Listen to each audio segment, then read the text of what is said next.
Well, 100 days to go. It must be nice to come to a community club like this though and see some of the stuff that's going on at the grassroots. Absolutely, it's that grassroots legacy really that matters more than anything else, I think, both in terms of course the community strategy that we're talking about today, but the wider philosophy about how Wales is going to look after that Olympic legacy and the run up to the Commonwealth Games as well. We mustn't forget about that.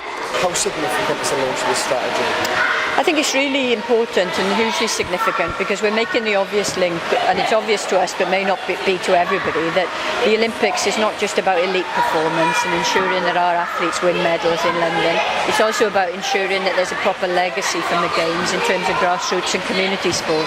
So hence the investment, the additional investment of 9 million over 3 years in grassroots and community sport. But we really want to show just how the infrastructure of community sport at the moment is like a patchwork. There's some pockets of great success, but there's also some areas where there isn't enough provision or provision of the right type. So this is about making sure that every community and every child and every young person and every adult in Wales has a similar opportunity to take part in sport.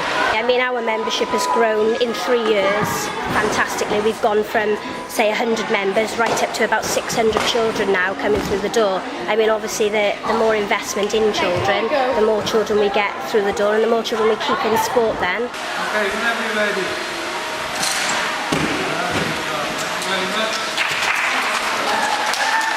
I think one of the great attractions of the strategy for me is that it's practically minded. And there are deliverables within there. Those targets that you mentioned about doubling the number of volunteers and coaches at a grassroots level, well, that's critical stuff. And if we could do that alone, we would transform the landscape really in terms of participation. So it's good grassroots practical stuff.